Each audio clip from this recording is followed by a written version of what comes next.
하나님은 우리를 길로 인도하시는 하나님이신 줄로 믿습니다. 그렇게 하나님께서 우리를 길로 인도하신다면, 그렇다면 우리 삶은 하나님께서 인도하시는 삶이 되어야 되는 것인 줄로 믿습니다. 그래서 우리가 하나님께서 인도하시는 그 삶이 충만하게 되시기를 주님의 이름으로 축원을 드립니다. 망망대해를 항해하는 배가 길 안내를 제대로 받지 못하면 그 배는 목적지에 도달하지 못하고 정처 없이 떠돌게 되고 말 것입니다. 그런 중에 바다 속에 암초라도 많다면 그 배는 필경 암초에 부딪혀서 파손하게 되고 말 것이죠. 그 배가 아무리 타이타닉처럼 큰 배라 할지라도 그렇게 파손하게 되고 말 것입니다. 그런데 우리 인생이 바로 그러하다는 것이죠. 우리로서는 도무지 어디가 길인지 알 수 없을 만큼 그 인생의 영역이 방대한 거죠. 그런데다가 마귀의 세력이 눈에 보이지 않는 암초처럼 역사하고 있습니다. 그래서 우리가 길 안내를 제대로 받지 못하면 필경은 파손하고 말게 되어 있는 것이 인생입니다. 그런데 인생들이 겁이 없으니까 마구 살아가죠. 결국은 파손하고 많은 인생이 되고 마는 것입니다. 우리 인생이 그렇게 호락호락한 것이 아니죠. 인생을 많이 살아보신 분들 누구나 다 고백할 수밖에 없습니다. 우리 인생의 길이 그렇게 호락호락한 것이 아니고 정말 방대하고 일이 어떻게 전개되어야 될지 도무지 알 수 없는 것이 우리 인생이고 내 의도와 전혀 관계없는 것들이 펼쳐지는 것이 우리 인생이고 그래서 우리가 길 안내를 제대로 받지 못하면 우리 인생은 마치 길 잃은 배처럼 파손하게 되고 말게 되는 것이죠. 그리고 파손된 인생은 말할 수 없이 비참한 결말에 이르게 되고 마는 것이죠. 영원히 비참하게 되는 것입니다. 그런데 다행스러운 것은 우리에게는 길 안내자가 있다는 것입니다. 바로 하나님과 하나님의 말씀이죠. 주의 말씀은 내 발의 등이요 내 길의 빛이니이다. 그렇게 말씀을 하고 있습니다. 그래서 하나님께서 그렇게 아브라함을 인도해 주셨을 때 아브라함은 갈 바를 알지 못하였지만 하나님을 따라갑니다. 하나님이 길이 되어 주셨을 때 그 하나님을 따라가죠. 그랬더니만 나중에 그는 최고의 삶을 산 사람이 되어 있었던 것이죠. 당시대의 전 세계에서 가장 최고의 삶을 산 사람이 아브라함입니다. 아브라함 당시에 전 세계 모든 사람 중에서 가장 최고의 삶을 산 사람. 우리도 가장 최고가 되고 싶어 하죠. 당대 가장 최고의 삶을 산 사람 아브라함이었습니다. 어떻게 해요? 하나님이 그에게 길이 되어 주셨을 때. 하나님의 인도하심을 따르는 삶이 그러한 것이죠. 당장은 이해가 잘 안 되고 그래서 갈 바를 알지 못하는 것과 같을 수 있습니다. 그러나 믿음으로 따라가면 마침내 최고의 인생이 되게 되는 것이죠. 그러나 하나님의 인도하심을 떠나가면 마침내는 어떻게 되겠습니까? 아브라함의 인생이 아니라 롯의 인생이 되고 마는 것입니다. 소돔이 망할 때 롯은 육적으로도 망하고 영적으로도 완전히 망하게 되고 말았습니다. 파손한 인생이 되고 말았죠. 육적으로나 영적으로나. 그런데 이스라엘이 롯과 똑같은 그런 길로 가고 말았던 것입니다. 아브라함의 길로 계속 행했으면 좋았을 텐데 그러나 그렇지 않냐고 롯의 길로 들어서 말았던 것, 그것이 이스라엘 백성들이었다는 거죠. 오늘 본문 14절입니다. 14절에 이스라엘이 종이냐 시종이냐 어찌하여 포로가 되었느냐. 이 포로가 되었다는 거죠. 이스라엘이 어찌하여 포로가 되었느냐. 이스라엘이 종이냐 시종이냐. 이스라엘은 하나님께서 택하신 하나님의 백성이기 때문에 포로가 될 수는 없는 것이었습니다. 아니 하나님이 택하신 하나님의 백성이 어찌 포로가 될 수 있냐. 너희가 종이냐 시종이냐. 종, 노예란 말이죠. 시종은 원래 아버지 때부터 노예였기 때문에 나도 노예가 되는, 영원히 그 굴레에서 벗어날 수 없는 그런 종이 시종입니다. 그래서 그런데 어째서 이스라엘이 하나님의 백성들이 마치 노예이기라도 한 것처럼 그렇게 포로가 되고 말았느냐는 것이죠. 있을 수가 없는 일이 벌어진 것입니다. 이게 어찌 그렇게 되었느냐는 거죠.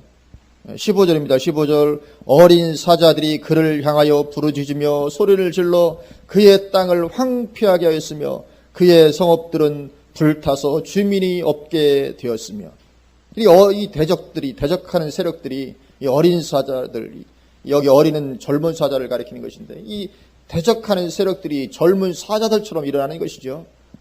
그래서 땅을 황폐하게 하고 성읍을 불태우는 것입니다. 이런 일들이 일어나는 것이죠. 실제로 므낫세 왕 때 남왕 유다 므낫세 왕 당시에 아수르 왕 사네립이 공격해 들어오는 것이 성경에 기록되어 있죠. 그리고 당시에 어떤 그런 기록들에 의하면 아수르 왕 사네립이 유다 성읍 46개를 파괴하고 20만 명을 포로로 붙잡아갔다고 기록을 하고 있습니다. 대단하죠. 그 시대에 20만 명이나 포로로 붙잡아갔으면. 고대 시대의 전쟁 포로는 어떻게 합니까? 붙잡아가면 남자 장정은 죽입니다. 그리고 여자와 어린 남자 아이들은 노예를 삼습니다. 고대 시대에 흔히 그렇게 했습니다. 그런 비참한 일이 이스라엘에게 벌어진 거지요. 20만 명이나 아수르에 붙잡혀가서. 물론 바벨론은 그렇게 하진 않았습니다. 바벨론은 좀 특별한 나라였어요. 특별한 정책을 펼쳐서 남왕 유다 사람들을 포로로 바벨도 많이 붙잡아갔지만 그러나 바벨론은 그들을 노예로 삼지 않고 그들에게 땅을 주고 지역을 내주고 거기에서 이스라엘 백성들이 붙잡혀간 남왕 유다 백성들이 모여서 공동체를 이루며 살아갈 수 있도록 그렇게 배려를 해주었습니다. 그래서 바벨론만 그렇게 했지 다른 나라들도 그렇게 하는 것은 아니었어요. 바벨론이 포로 정책을 그렇게 할 것이었기 때문에 하나님께서 예레미야를 통해서 너희들 애굽을 의지하거나 바벨론에 대항하거나 하지 말고 바벨론의 포로되기를 택하라고 그렇게 예언하게 하셨던 거거든요. 바벨론에 포로되는 것이 가장 안전한 길이다. 왜냐하면 하나님께서 예비하신 길이기 때문에. 그래서 애굽을 의지하지 마라. 또 바벨론에 대항하지 말고, 왜냐하면 바벨론이 하나님의 징계이기 때문에 그냥 그 가운데 순응하고 들어가면 너희가 안전히 다시 돌아오게 될 것이다. 그래서 예레미야를 통해서 이렇게 예언을 하게 해주셨던 거죠. 그래서 바벨론 포로 생활하던 이스라엘 백성들, 남왕 유다 백성들은 거기에서 공동체 생활을 공동체 그렇게 살다가 무사히 돌아올 수 있었고, 더러는 너무 좋으니까 뭐 이스라엘 돌아가봤자 삶이 참 힘들었었는데 차라리 여기가 더 좋겠다. 그래서 돌아가지 않고 바벨론에 남았던 사람도 많이 있었던. 그래서 바벨론은 그렇게 포로들을 잘 대했지만 다른 나라들은 포로들을 그렇게 대하지 않았습니다. 고대 시대에 장정들은 죽이고 어린 남자아이들과 여자들은 그렇게 노예로 삼았던 거죠. 이것은 우리나라도 예외는 아니어서 기록을 보면 삼국시대에 예를 들면 고구려 백제 신라간에 이게 상대국에서 전쟁을 하다 보니까 포로로 붙잡아오게 되잖아요. 포로로 붙잡아온 사람들을 우리나라도 역시 노예로 삼았습니다. 우리나라 노예라고 하지 않았고 노비라고 했죠. 노비로 삼고, 그래서 승전한 장군들에게는 포로로 붙잡아온 사람들 수십 명씩 수백 명씩 노비로 주고 그렇게 하기도 했었죠. 그래서 많은 노비들이 생겨나게 되었던 것입니다. 그리고 그렇게 한번 노비가 되면 그들의 자식도 노비가 되고, 그래서 우리나라도 저희 노비가 참 많았잖아요. 조선이 되고 그랬죠. 대부분이 그렇게 그들의 조상 때에 포로로 붙잡혀 와가지고 그냥 노비가 된 이런 경우가 많았죠. 물론 나라의 법을 어겨서 노비가 되는 경우도 있었지만.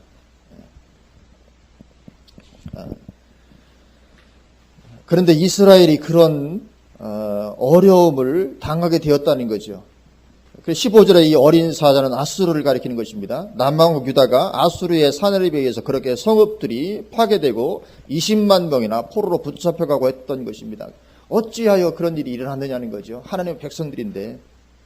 또 16절에 놉과 다바네스의 자손도 내 정수리를 상하였으니, 아수르뿐만 아니라 놉과 다바네스도, 이 놉과 다바네스는 애굽의 도시 이름입니다. 그러니까 애굽이라 그런 거죠. 아수르뿐만 아니라 애굽도 너의 정수리를 상하였다. 어찌 하나님의 백성이 그렇게 되냐는 거죠. 있을 수 없는 일이 일어났다는 것입니다. 왜 그렇습니까? 그 이유가 17절이죠. 우리 17절 말씀을 같이 한번 봉독하십니다. 내 하나님 여호와가 너를 길로 인도할 때에 내가 그를 떠남으로 이를 자취함이 아니냐. 아멘. 내 하나님 여호와가 너를 길로 인도할 때에 내가 그를 떠남으로 이를 자취함이 아니냐. 그래서 결국은 하나님의 백성들에게 있어서는 도무지 일어날 수 없는 일이 일어나게 되었던 것이죠. 그런데 이것이 이스라엘만 그런 것이 아니라 오늘날의 우리에게도 있는 죄악된 본성이라는 것입니다. 우리를 길로 인도하신 하나님을 떠나고자 하는 것입니다. 그것이 자유를 줄 것 같이 생각되는 것이죠. 하나님은 하나님의 백성들을 길로 인도하시는 하나님이십니다. 하나님은 우리를 길로 인도하십니다. 그런데 우리의 본성은 그를 싫어하는 것이죠. 떠나고 싶은 것입니다. 그것이 마치 나를 속박하는 것 같고 그것을 벗어나면 내가 자유를 누리게 될 것 같은 거죠. 이것이 우리 인생들에게는 죄악된 본성입니다. 그렇게 되면 겉으로는 신앙생활을 하는 것 같아도, 물론 겉으로는 당연히 신앙생활합니다. 외적으로 같아도 실제로는 하나님을 의지하여 행하지 않습니다. 껍데기뿐인 신앙생활을 하는 것이죠. 그래서 그때부터는 이제 하나님을 의지하기보다는 세상 방법을 의지해서 살아갑니다. 더 이상 하나님이 길이 아니라 세상 방법이 길이 되게 되죠. 하나님은 우리를 길로 인도하시는데 더 이상 이제 하나님이 길이 되시는 것이 아니라 세상 방법이 길이 되게 되는 것입니다. 그래서 18절처럼 이렇게 살아가게 되는 거죠. 18절. 내가 시홀의 물을 마시려고 애굽으로 가는 길에 있음은 어찌 됨이며 또 내가 그 강물을 마시려고 아스로로 가는 길에 있음은 어찌 됨이냐. 여기 시홀은 나일강의 별칭입니다. 시홀이 검다, 흐리다 그런 뜻인데 이 우기 같은 때에 나일강물이 흙탕물이 많이 내려가기 때문에 이런 별칭이 붙게 됐습니다. 그러니까 생수의 근원은 하나님이신데 어찌하여 너희가 물을 마시려고 나일강이 있는 애굽을 찾아가느냐, 그리고 또 유브라데 강이 있는 아스루를 찾아가느냐, 그렇게 말씀을 하시는 것이죠. 지금 하나님께서 17절처럼 그렇게 인도하고 계시는데 왜 그런 하나님을 배제하고 세상 방법을 찾아가고 있느냐, 그렇게 말씀을 하고 계신 것입니다. 그러면 그들이 그렇게 하나님을 배제하고 세상 방법을 찾아가니까 하나님을 안 믿느냐? 그렇지는 않다는 거죠. 하나님을 배제하고 세상 방법을 따라서 그렇게 따라갑니다. 아스르를 찾고 애굽을 찾습니다. 그러나 그렇다고 해서 그들이 하나님을 안 믿는 것이냐? 그렇지 않다는 거죠. 하나님을 믿는다고 말하는 것입니다. 그리고 예배도 드립니다. 그러나 삶에서는 하나님을 배제하고 세상을 의지하고 세상 길을 따르는 것이죠. 그러면 그것이 신앙을 가졌다고 말할 수 있느냐는 거죠. 내가 주일이면 교회를 나가서 예배를 드리고 그리고 종교적인 어떤 행사를 내가 다 이렇게 진행을 하고 그런 가운데 있다고 해서 그것이 신앙이 될 수가 있겠느냐는 거죠. 내 삶에서는 하나님을 배제하고 하나님의 길을 버리고 내가 세상을 의지하고 세상 길을 따라서 세상 방법을 추구하며 살아갈 때 그것이 과연 신앙을 가졌다고 말할 수 있겠느냐 하는 거죠. 그렇지 않다고 말씀을 하고 있는 것입니다. 그것은 신앙이 아니라 그게 바로 악이라는 것입니다. 악. 신앙이 아닌 정도가 아니라 그게 바로 악이다. 그래서 너희가 포로가 되게 된 것이었다. 그것이 포로의 이유다. 그렇게 말씀하시죠. 17절 다시 보면 17절 내 하나님 여호와가 너를 길로 인도할 때에 내가 그를 떠남으로 이를 자취함이 아니냐. 그리고 19절에서도 말씀하죠. 내 악이 너를 징계하겠고 내 반역이 너를 책망할 것이라. 그런즉 내 하나님 여호와를 버림과 내 속에 나를 경외함이 없는 것이 악이요 고통인 줄 알라. 주 만군의 여호와의 말씀이니라. 아멘. 악이 무엇이라고 말씀합니까? 악. 여기 보면 하나님을 버림과 하나님을 경외함이 없는 것, 그것이 바로 악이다. 그리고 그것이 고통이다. 그렇게 말씀하고 있는 것을 보게 됩니다.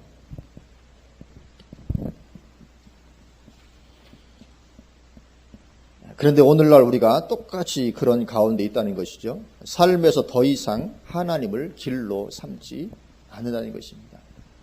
역사는 반복됩니다. 고대 이스라엘이 걸어갔던 그 길이 오늘날 그대로 반복되는 것입니다. 역사는 항상 그렇게 반복됩니다. 삶에서 더 이상 하나님의 길로 삼지 않는 그런 가운데 있는 거죠. 그래서 이러한 구약 이스라엘 백성들의 삶을 경계의 본보기로 삼으라고 성경에 기록을 해놓으셨다. 그렇게 말씀을 하고 있습니다.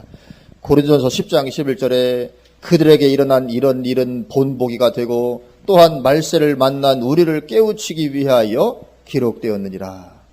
아멘. 그들은 이스라엘 백성들입니다. 이스라엘 백성들에게 일어난 이러한 일은 그들이 불순종하고 불신하고 그래서 어려움을 겪었던 그런 일들은 우리에게 본보기가 되고 또한 말세를 만난 우리를 깨우치기 위하여 기록되었느니라 그렇게 말씀합니다. 그래서 우리는 구약 이스라엘 백성들의 이 모든 경우를 보고 참된 신앙의 길을 가야 되는구나 하는 것을 깨닫고 그 신앙의 길을 추구하고 달려가야 한다는 것이죠. 구약 성경이라고 대강 덮어놓고 그러면 안 된다는 것입니다. 우리는 많은 경우에 구약성을 대강 덮어놓고 그건 어떤 율법 시대의 이야기니까 지금 은혜 시대니까 다른 어떤 그런 생각을 하기 쉬운데 그렇지 않다는 것입니다. 하나님은 예나 지금이나 어제나 오늘이나 동일하신 하나님이십니다. 그래서 구약 이스라엘 백성들이 그 길을 걸어갔을 때 징계하셨다면 지금도 똑같이 우리가 그런 길을 걸어가면 똑같은 징계가 임할 수밖에 없는 것이죠. 그래서 우리에게 본보기로 삼으라고 이것을 구약 성경을 기록을 했다. 그렇게 말씀을 하고 계시는 것입니다. 그래서 그렇게 삶에서 우리가 하나님을 배제하는 이것이 더 진행되어지게 되면 이제는 다른 신도 더불어 섬기는 우상 숭배로까지 나아가게 되죠. 20절입니다. 20절 내가 옛적부터 내 멍에를 꺾고 내 결박을 끊으며 말하기를 나는 순종하지 아니하리라 하고 모든 높은 산 위에서와 모든 푸른 나무 아래에서 너는 몸을 굽혀 행음하도다. 이제 실제적인 우상 숭배 가운데로 들어가는 것이죠. 우리가 하나님의 보호의 울타리를 떠나면 결국 마귀를 섬기는 대로 갈 수밖에 없게 되어 있는 것입니다. 왜냐하면 마귀는 이 세상 신이기 때문에 그렇습니다. 그래서 우리가 하나님의 통치를 벗어나면 우리는 바로 마귀를 섬기는 자리로 가게 될 수밖에 없는 것입니다.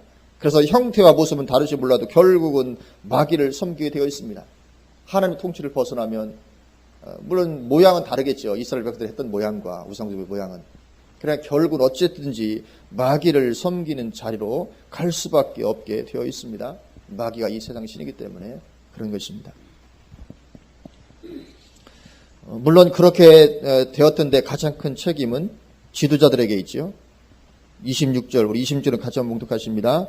도둑이 붙들리며 수치를 당함같이 이스라엘 집 곧 그들의 왕들과 지도자들과 제사장들과 선지자들이 수치를 당하였느니라. 아멘.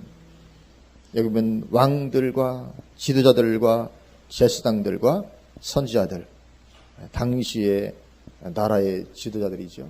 하나님께서 세우신 하나님의 종들, 지도자들입니다. 그래서 이 지도자들이 수치를 당하게 되는 것입니다. 그러니 차라리 지도자의 자리에 나서지 않았더라면 더 나았을 텐데. 야고보서 3장 1절 말씀처럼 내 형제들아 너희는 선생된 우리가 더 큰 심판 받을 줄 알고 많이 선생이 되지 말라 그렇게 말씀하고 있기도 한 것이죠. 하여튼 지도자의 자리에 있으면 상도 클지 모르지만 심판도 훨씬 더 큰 것이죠. 그래서 첫째는 이 지도자들의 책임입니다. 이것은 예수님 때에도 그랬죠. 예수님 때에도 지도자들이었던 바리새인 서기관들이 먼저 타락했고 그래서 그들은 백성들을 옳은 길로 인도할 수가 없었습니다. 이 어느 시대나 하나님의 백성들이 타락하고 교회가 타락하는 데는 가장 큰 책임이 지도자에게 있었던 것을 보게 됩니다. 구약 시대도 여전히 그랬고요. 예수님 때도 이 바리새인 서기관들이 먼저 타락했고 그래서 백성들을 옳은 길로 인도하지 못하고 결국은 타락된 길로.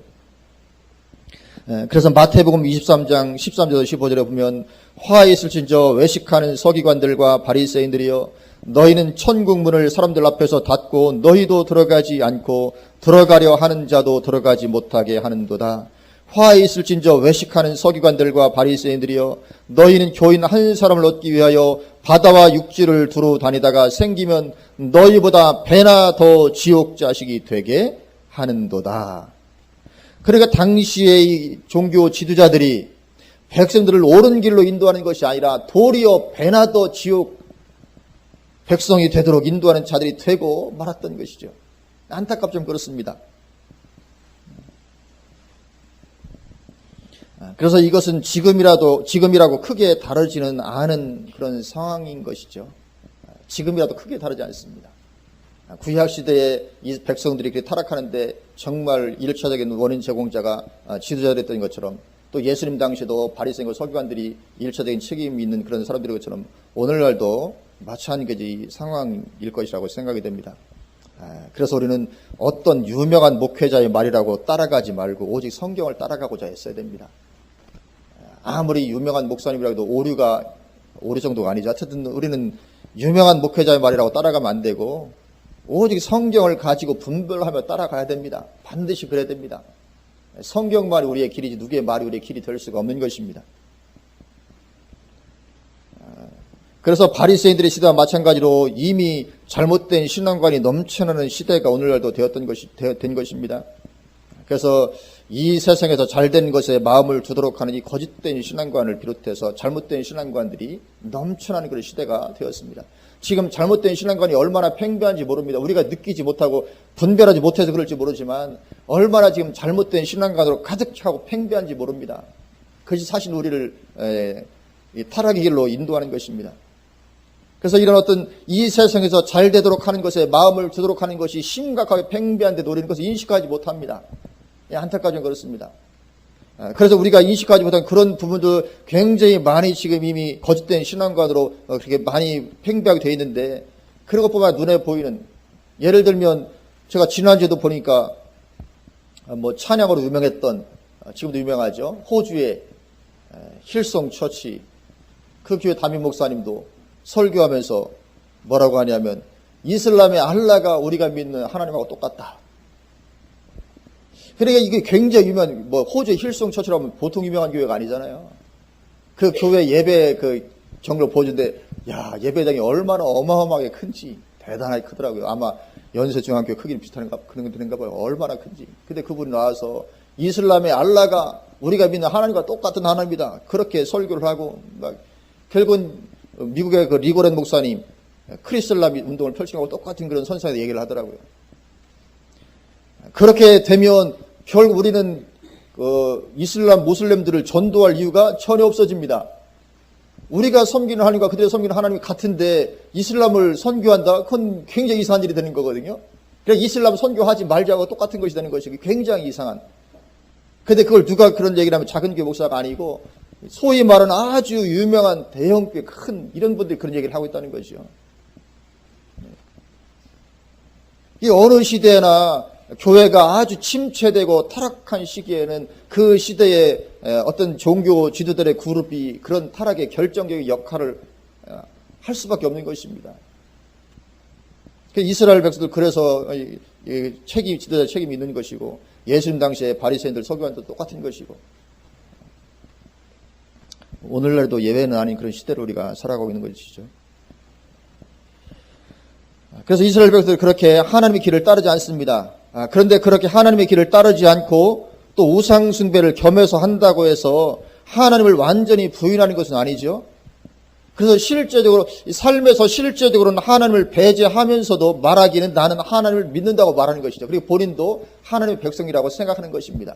삶에서는 철저히 하나님을 배제하고 무시합니다. 하나님의 길을 따르지 않습니다. 내 길을 따라가고 세상 길을 따라갑니다. 그러면서도 내가 예배드리고 하니까 나는 하나님의 백성이다. 오늘 본문 27절을 보면 알 수 있죠. 27절 그들이 나무를 향하여 너는 나의 아버지라 하며 돌들을 향하여 너는 나를 낳았다 하고 우상 숭배하는 거죠.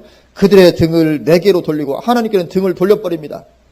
그들의 얼굴은 내게로 향하지 아니하다가 그들이 환난을 당할 때는 이르기를 일어나 우리를 구원하소서 하리라. 그러니까 평소에 삶에서는 전혀 하나님을 배제하고 살다가 어려움 오니까 어떻게 합니까? 해결이 안 되잖아요. 그러니까 하나님 도와주세요. 우리가 하나님의 백성이 아닙니까? 그렇게 한다는 거죠. 그러니까 이들이 그렇게 우상도 숭배하고 삶에서 하나님을 배제하고 하면서도 자신들이 하나님의 백성이 아니라고는 생각하지 않는 거죠. 하나님의 백성이고 나는 구원받은 하나님의 자녀다. 그렇게 생각한다는 거죠.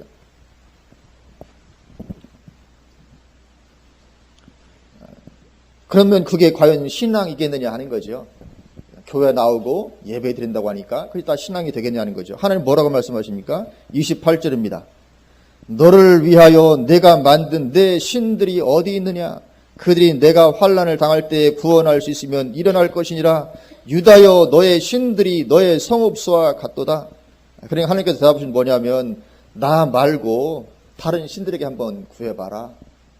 네가 믿고 있던 신들 있지 않냐? 왜 나한테 도와달라고 하느냐? 나한테 도와달라고 하지 말고 네가 믿고 섬기는 그 신들 얼마나 너희가 많은 신을 섬기냐? 너희 신들이 너희 성읍수와같이 그렇게 허다한 신들을 섬겨주지 않냐? 그들에게 도와달라고 해보라. 그렇게 말씀하는 것이죠. 이처럼 이미 때가 지나면 하나님의 도우심이 아니라 심판에 들어가 버리게 되고 마는 것입니다. 회개도 회개할 수 있을 때에 해야 됩니다. 회개도 아무 때나 할 수 있는 것이 아닙니다. 회개도 회개할 수 있을 때에 해야 되죠. 너무 진행된 후에는 회개도 어려운 것입니다. 심판이 이미 작정된 후에는 어려운 것입니다. 그래서 이스라엘 남왕국 유다도 심판과 멸망에 들어가고야 말았던 것입니다. 왜냐하면 하나님께서 심판 전에 여러 번에 걸쳐서 그렇게 징계하셨음에도 돌이키지 않았기 때문에 그렇습니다. 하나님은 단번에 심판하시지 않잖아요. 깨닫고 돌이키도록 징계하시고 깨우치시고 계속 그렇게 하심에도 불구하고 결국은 돌이키지 않으니까 심판은 작정되고 결국은 심판 가운데 들어갈 수밖에 없었던 것이죠. 30절입니다. 우리 30절 말씀 우리 같이 한번 봉독하십니다. 내가 너희 자녀들을 때린 것이 무익함은 그들이 징계를 받아들이지 아니함이라. 너희 칼이 사나운 사자같이 너희 선지자들을 삼켰느니라. 아멘. 소용이 없었다는 거죠. 너희 자녀들은 하나님의 백성들 가리키는 거죠. 그래 때린 것이 징계를 한 것이 무익한 것은 그들이 징계를 받아들이지 않고 도리어 너희 칼이 사나운 사자같이 너희 선지자들을 삼켰느니라. 그러니까 하나님께서 징계하실 때 깨닫고 돌이키기는커녕 하나님께로 돌아오라고 외치는 선지자들을 그렇게 핍박하고 죽였던 거죠. 그렇게 하나님께서 징계하실 때 돌이키면 회복의 소망이 있지만 그래도 돌이키지 않고 더 진행해 나가서 심판이 작정되면 이제는 돌이킬 수가 없게 되고 마는 것이죠.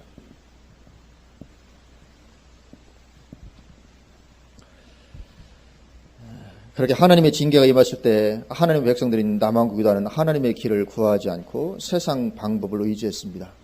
그렇게 하기를 마침내 심판이 임할 때까지 했던 것이죠. 36절을 보면 내가 어찌하여 내 길을 바꾸어 부지런히 돌아다니느냐. 내가 아스로로 말미암아 수치를 당함같이 또한 애굽으로 말미암아 수치를 당할 것이라. 결국은 그렇게 하나님을 길로 삼지 않다가 이런 하나님의 심판과 멸망에 들어가게 되고 마는데, 그런데 이것이 하루아침에 이렇게 된 것이 아니라는 것이죠.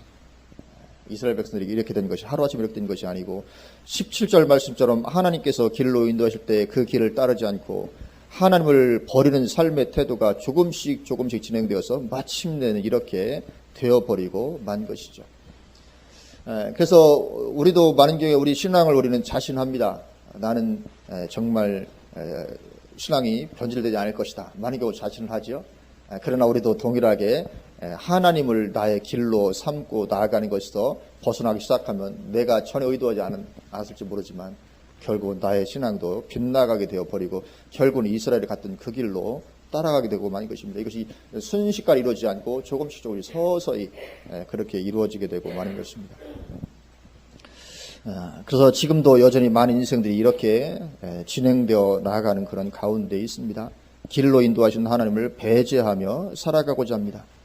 그저 종교적인 행사만 잘 치르고자 합니다. 근데 이것이 얼마나 정말 우리에게 심각하게 중요한 것이냐면 사실은 구약성경 전체가 특별히 그 예언서, 선지서 전체가 말하고 있는 것이 핵심이 그것이거든요. 제발 삶에서 나를 추구하라. 요약하면 그것입니다. 선지서 뭐 이사야서든지 예레미야서든지 뭐 호세아서든지 그 선지서가 많이 있지만 그걸 요약하면 제발 삶에서 나를 따르라 이것입니다. 이사야서도 마찬가지네요. 내가 그러니까 너의 무수한 재물에 내가 배가 불렀고 내가 그것을 원치 않는다. 제발 삶에서 나 하나님을 너희들의 길로 삼고 살아가기를 원한다. 이것이 사실은 구약성경의 어떤 요약이자 핵심과 같은 것입니다. 그러나 이스라엘 백성들은 그저 종교적인 행사만 잘 치르고 참여하면 되는 것으로 여겼는데 오늘날에도 똑같이 그런 빗나간 신앙관이 우리 가운데 가득하다는 것이죠. 많은 그리스도인들이 주일날 교회에 나오고 여러 가지 몇 가지 종교적인 행사를 잘 치르면 그것으로 모든 것이 괜찮은 것처럼 여기는 그런 빗나간 신앙이 가득합니다. 그러나 절대로 우리 인생의 삶에서 하나님을 내 길로 삼지 않으면 굉장히 심각하게 위험해진다는 것을 우리가 알아야 될 줄로 믿습니다. 그래서 우리는 하나님으로 우리 삶의 길을 삼고 오직 하나님 의지하여 살아가야 될 줄로 믿습니다. 왜냐하면 그게 정말 신앙이기 때문에 그렇습니다. 그래서 삶에서 하나님으로 우리의 길을 삼고 살아가는 그 신앙이 반드시 있어야 되겠고, 또 그렇게 되려면 필수적인 게 우리가 기도하지 않으면 안 됩니다. 그래서 요즘에 계속 강조하는 것이 주야로 기도합시다. 말할 수밖에 없습니다. 주야로 우리가 기도하지 않으면 우리는 반드시 우리 신앙에서 하나님을 내 길로 삼지 못합니다. 기도하지 않으면 절대로는 하나님을 내 길로 삼지 못합니다. 그래서 날마다 하나님 앞에서 정말 우리가 주야로 기도하는 것을 삶의 최우선 순위에 놓고 우리가 기도하면서 하나님을 나의 길로 삼고 하나님 반드시 우리를 길로 인도하십니다. 그렇게 살아가기 시작하면 아마 내가 알지 못하는 사이에 가장 최고의 삶을 살고 있는 우리를 발견할 것입니다. 아브라함에게 하나님 인도하심을 따라 살았을 때 최고의 인생이 되었듯이, 당대 최고의 그런 삶을 산 사람이 됐듯이, 우리도 그렇게 하루하루 지금 당장은 보이지 않을지 모르지만 그렇게 살아가느라면 우리는 어느 날 갑자기 내가 정말 이런 사람이 있었던가 할 줄 놀랄 정도로 그런 최고의 삶을 살고 있는 우리를 발견하게 될 줄로 믿습니다. 그런 가운데 다 들어가시기를 주님으로 축원을 드립니다. 아멘. 기도하시겠습니다.